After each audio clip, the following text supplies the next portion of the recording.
Masasabi ko lang naman doon, kahit gaano pakalaki yung drainage na gagawin nila, ay talagang hindi nila kayang kontrolin yung baha.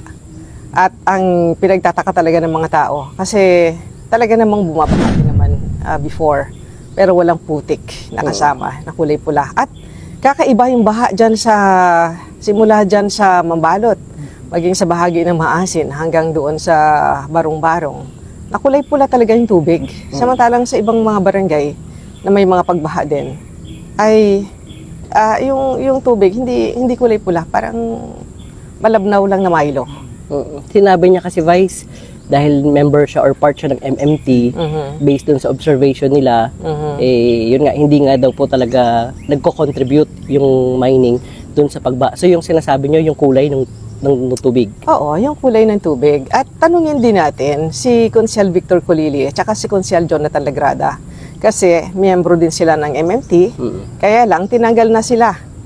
Oo, hindi namin alam dahil, hindi rin nila alam dahil ba sila ay talagang hayagang tumututol sa pagmimina. At saka ang sinasabi nila ay dapat right there and then, pag may pagbaha, i-check agad. Hindi yung quarterly yung meeting ng MMT kailan nyo i-check? Walang baha, dapat reactionary. Pagka mayroon nangyari, i-check agad, hindi yung siguro yung nakita ni Kap Basil ay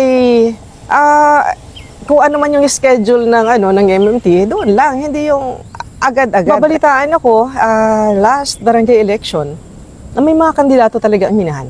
Okay. At ito galing lang din sa mga tao na mayroong perang binibigay, tapos may sobre kung saan nakalagay doon yung mga pangalan ng mga kandidatong sinusuportahan nila. Basta yun lang ang masasabi ko. So kayo po, direkta yung kinokontra yung sinabi ni Kapitan? Yes. Hindi na kailangang, sabi ko nga, no-brainer Hindi mo na kailangang pag-isipan pa ng malalim o pag-aralan pa ng malalim. Science na ang magsasabi. Sakit para doon sa mga tao na sabihin agad ng isang barangay official na hindi yan mining ang dahilan. Abay, ang sinasabi nila, samahan nyo kami, tingnan natin.